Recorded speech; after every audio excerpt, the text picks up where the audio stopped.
Bismillah ar-Rahman ar-Rahim. Assalamu alaikum. Iqbal's Inspirations and Insights with Fahad Khan.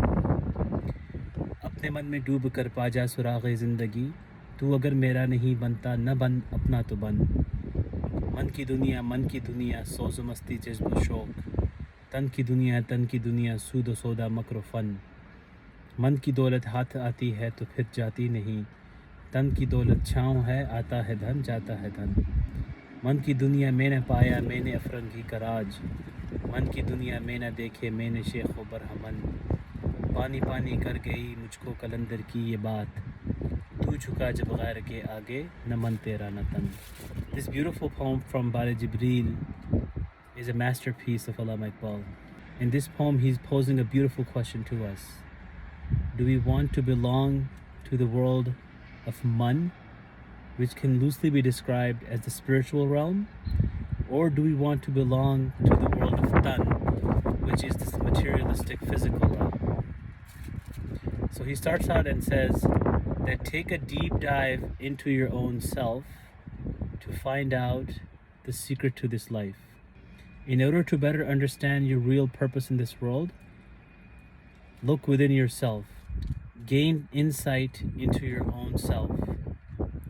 And when we look deep inside ourselves, what we find is one truth, and only one truth, the ultimate truth, which is that there's no one worthy of worship except Allah. And then he continues on to say that if you don't want to be mine, then that's fine. Meaning if you don't want to follow my teachings, that's okay. At least be truthful and honest with your own self. What he's trying to say here is that the knowledge of Tawheed of Allah is not something that you can learn. It has to be intellectualized, it has to be internalized and realized by the individual himself or herself. And so only by taking a deep dive inside ourselves, only by looking deep within, we can understand our true purpose in this life. We can understand what Tawheed means for us.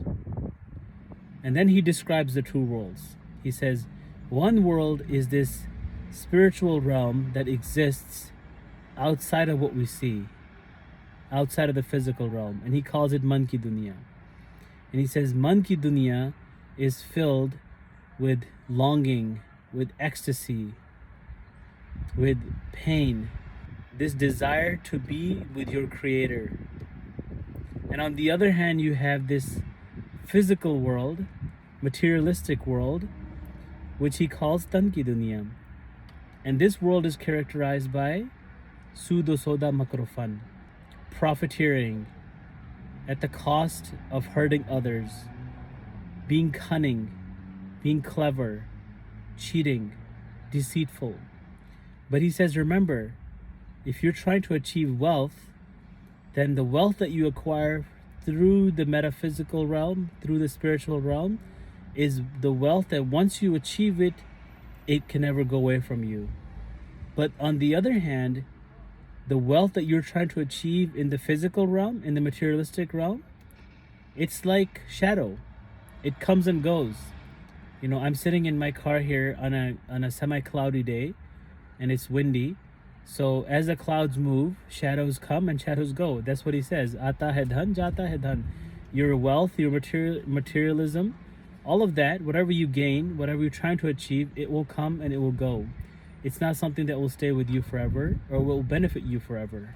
And then he says that in the realm of the spirituality, in Man ki dunya, I didn't find the influence of colonialism. I didn't find the influence of the West. I didn't find any isms, any of these metaphysical ideologies that we all worship like idols these days. And even on top of that, I didn't even find any religious turmoils. Man ki dunya mein dekhe maine shekho barhaman. Now this last couplet is actually very interesting because he moves away from the duality. Because if you look at the whole comparison between Man ki dunya and Tan ki dunya, it is all about the self at the end of the day, right? Whether we go into the spiritual realm or we stay in the physical realm, they're both driven towards the self. In the spiritual realm, when you go there, you recognize eventually that there's no one except Allah. but that comes through your own self. But in the physical realm, all you're doing is you're feeding your own hedonistic, animalistic desires. But in the last couplet, he says that the saying of Qalandar brought me to pieces, that if you bow to the other, and there are people out there who are not even in touch with themselves in the physical aspect of life, meaning they do whatever other people tell them to do. They have no values at a spiritual level that they follow, and they have no ethics or values that they follow at a physical level. Nothing that is based upon their own selves. What they do is they follow others.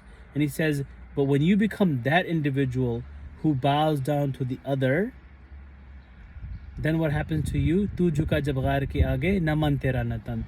Then neither you belong to the physical realm, and nor you belong to the metaphysical realm.